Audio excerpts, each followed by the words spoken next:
The wind dragged dust across the empty Arizona plains, whispering through broken fences and sun-bleached wood as if the land itself remembered every soul it had buried. Ethan Carter was 18 when his father died, and the world did not stop to notice. Samuel Carter had been a tall, broad-shouldered man with a weathered face carved by years of sun and quiet endurance, his dark beard always trimmed short, his gray eyes steady and unreadable. He spoke little to others, but when he did, people listened, not out of fear, but because he carried a kind of calm that made noise feel unnecessary. Years ago, a gunfight left a scar across his ribs, and after that, he became slower, more careful, as if every movement had to earn its place. He raised Ethan the same way, quiet lessons, no wasted words, no second chances. There was no funeral worth remembering. A preacher came late, spoke briefly, and left early. No crowd gathered, no hands lingered in comfort. Just a wooden house standing stubborn against the wind, a stretch of land too wide for one boy, and a revolver resting on the table, its grip worn smooth where Samuel's hand had shaped it over time. Ethan was lean, not yet filled out into the man he would become, his brown hair always falling slightly into his eyes, his jaw still carrying the softness of youth that grief had begun to carve away. His eyes, however, had already changed. Sharp, observant, holding more silence than most grown men, he didn't cry when they lowered his father into the ground, not because he didn't feel it, but because the feeling had nowhere to go. That evening he stood by the fence, the revolver heavy in his hand. He turned it slowly, thumb brushing the worn grip, imagining the countless times his father had done the same. A memory surfaced, Samuel's voice low and steady. Being fast doesn't make you a man. Knowing when not to shoot, that's what matters. Ethan hadn't understood then. He thought it was about skill, about control. Now, standing alone with the wind pressing against him, he realized it was about something heavier, something that stayed long after the gun was lowered. The land stretched out before him, quiet and waiting. Too big, too empty, too easy for the wrong kind of men to notice. Ethan holstered the revolver at his side, his movements slower than they used to be, more deliberate. Not hesitation, something else. Somewhere deep inside, without speaking it aloud, he made a choice, and the land, silent as ever, seemed to listen. The wind changed before the town came into view, carrying with it a sharper edge, as if the desert itself had learned something it did not want to keep. Ethan rode in just before dusk, his horse moving at a steady, unhurried pace that mirrored his own state of mind, controlled on the outside, tightening underneath. The town of Red Hollow was small, built from sun-faded wood and stubborn hope, the kind of place where people noticed everything but pretended not to. Today, they weren't pretending. Conversations died as he passed, replaced by the low hum of fear that lingered like heat after sunset. Near the sheriff's office stood Daniel Brooks, the only man in town who didn't look away when Ethan approached. Daniel was 26, taller than most, with a lean athletic build shaped by years of riding and work rather than comfort.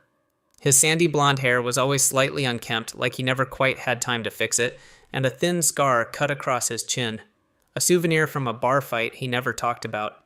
His eyes, sharp and restless, carried the weight of responsibility too heavy for someone his age. Becoming deputy after his older brother was killed in a robbery had changed him. Whatever softness he once had was buried under duty and sleepless nights. "You picked a bad day to come into town," Daniel said quietly, stepping closer. His voice was steady, but his hand hovered near his holster out of habit, not threat. Ethan slid down from his horse, boots hitting the dirt with a dull thud. "Heard something on the wind," he replied, tone flat, controlled. Daniel studied him for a moment, as if measuring what kind of man stood in front of him now. "Victor Hale," he said. The name didn't need explaining.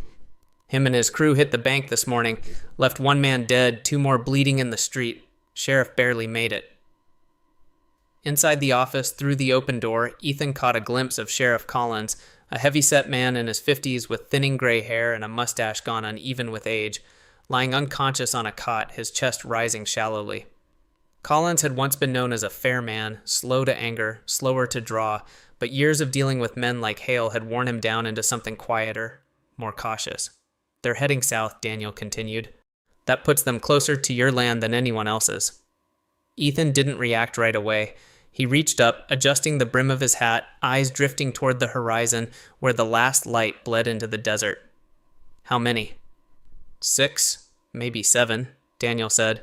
Men who don't scare easy. Men who don't leave witnesses unless it suits them. A horse snorted nearby, breaking the silence. Ethan rested a hand briefly on his saddle, grounding himself. Then they'll want a place off the road. Water, shelter. Daniel nodded once. Your ranch checks every box. For a brief moment, something flickered across Daniel's face. Concern, maybe even fear, but it hardened quickly. Come back with me, he said. Just for a few days. Let this pass.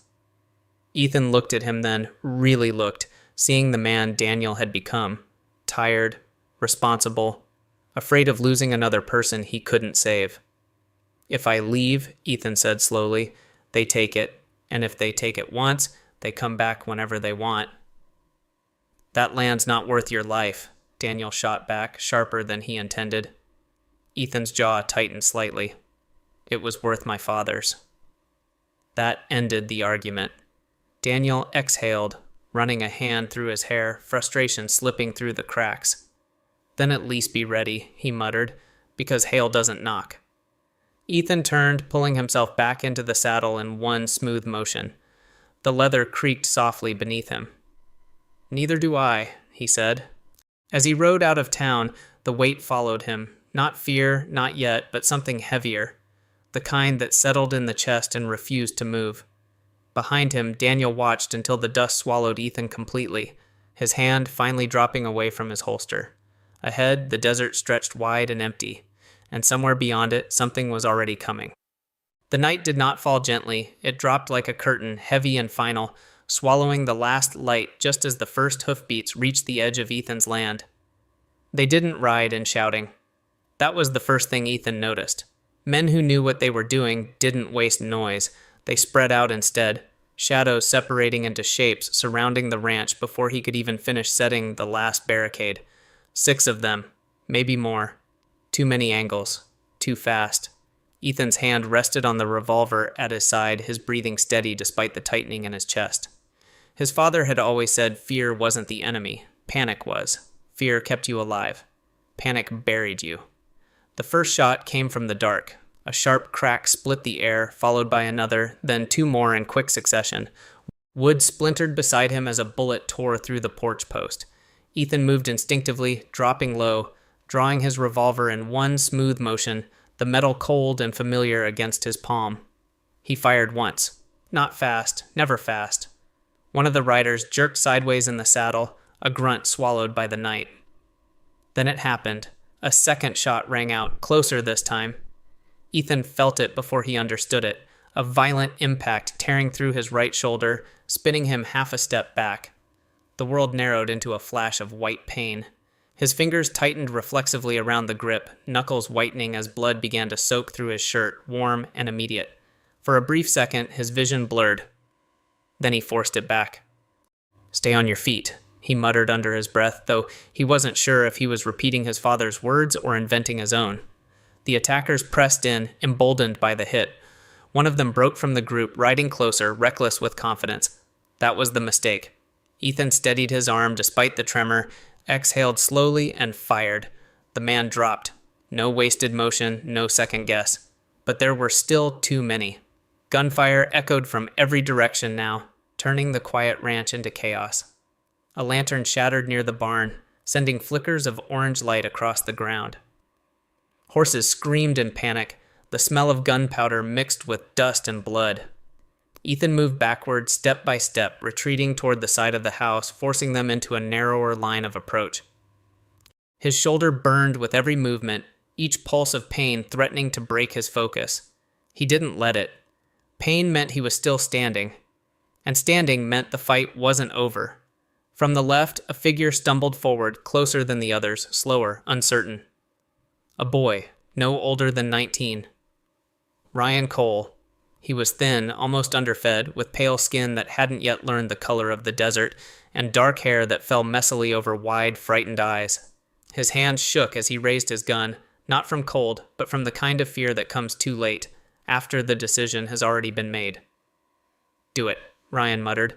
though it sounded more like he was speaking to himself than to Ethan. Ethan aimed. Time slowed. He could see the tremble in the boy's wrist, the hesitation, the doubt. Not a killer. Not yet. The weight of the revolver in Ethan's hand felt heavier than before, not from metal, but from choice. He could end it here.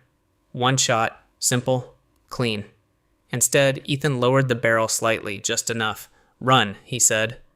Ryan blinked, confusion cutting through fear. "What?" "Run," Ethan repeated, firmer now, "before someone else makes the choice for you." For a moment, the world seemed to pause between them. Then Ryan did something none of the others had done. He turned and ran. A shout erupted from the darkness behind him, angry, sharp, but no shot followed. Not immediately. Ethan didn't watch him go. He couldn't afford to. Another bullet slammed into the dirt near his boots, snapping him back into the fight. The remaining men were repositioning, more cautious now, less careless.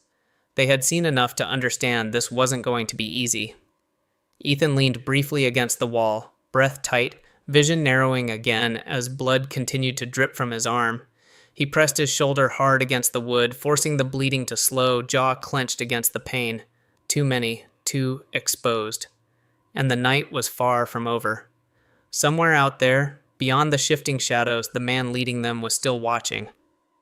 Waiting. Ethan straightened, lifting the revolver again, his grip steadier than it should have been. If this was how it ended, then it would end with him still standing. The night stretched thin around Ethan, every breath heavier than the last, as if the desert itself was pressing down, testing how much one body could endure before it gave in. Another shot cracked through the darkness, but not from the men surrounding him. One of the outlaws jerked violently, his body folding before he hit the ground. The others shifted instantly, confusion breaking their rhythm. For the first time since the attack began, hesitation crept into their movements. Ethan turned slightly, ignoring the sharp protest in his shoulder. A figure stepped out from beyond the fence line. Jacob Whitefeather. He moved without urgency, but there was nothing slow about him. Around 50 years old, Jacob carried the kind of presence that didn't need volume to be felt.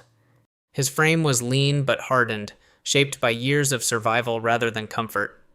His long, dark hair was streaked with gray and tied loosely at the back, while his face, lined and weathered, held a stillness that made him difficult to read. His skin, sun-darkened and worn, spoke of a life spent under open sky. A faint scar traced along his jawline, old and clean, the kind left by something sharp and deliberate. His eyes were the most striking, deep, steady, and distant, as if part of him was always looking at something no one else could see. In his hands rested a rifle, not raised, not hurried, but ready. "Fall back," one of the outlaws shouted, his voice tighter now. They did, not out of fear, but out of respect for something they didn't understand. Jacob didn't look at them. His attention was already on Ethan. "You're bleeding too much," he said, his voice low, calm, carrying easily through the night. Ethan let out a slow breath, forcing himself upright. "I've had worse," he replied, though the lie felt thin even to him. Jacob stepped closer, stopping just outside the reach of the porch light. He didn't offer help. He didn't need to. The way he stood made it clear. Ethan would either remain standing or he wouldn't.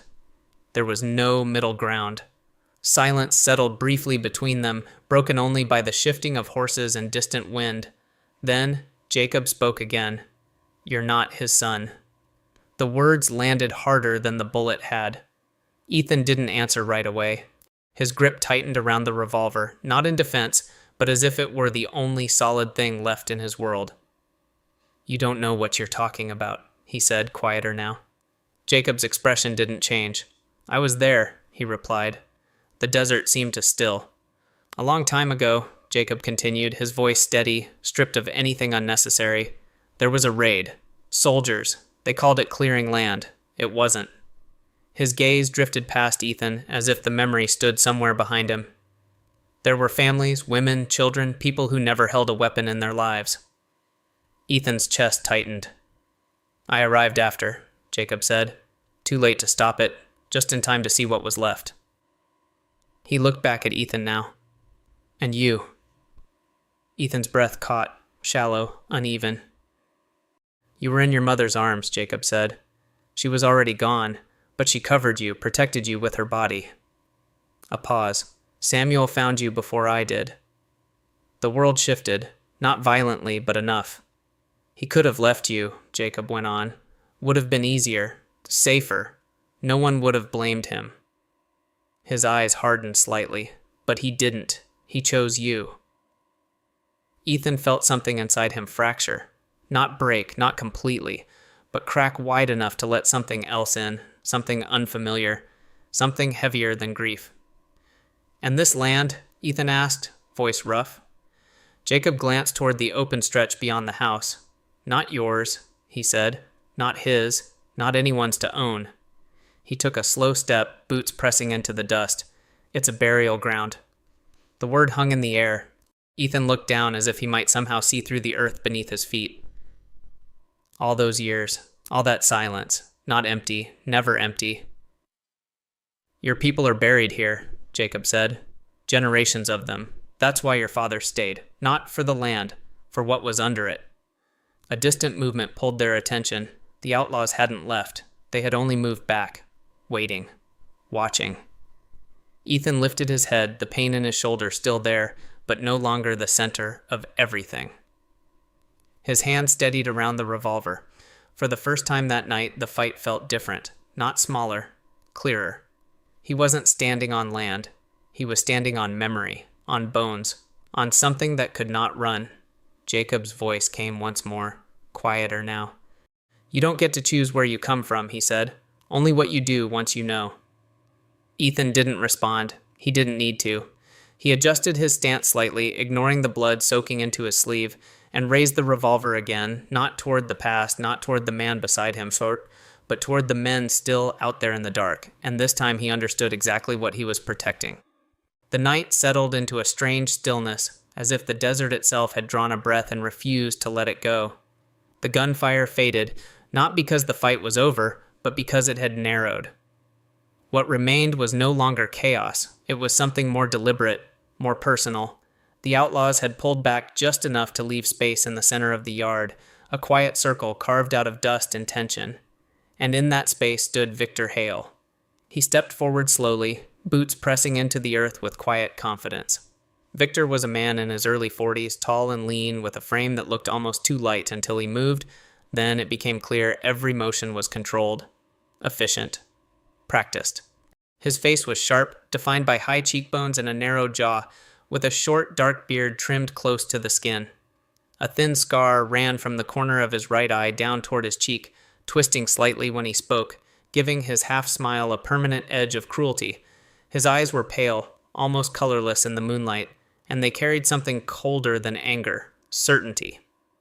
Years ago, he had been a soldier, or so people said, but whatever discipline he once had been hollowed out and replaced by something darker.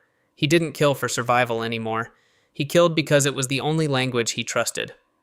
Behind him, the remaining men lingered at a distance, wary now, quieter than before.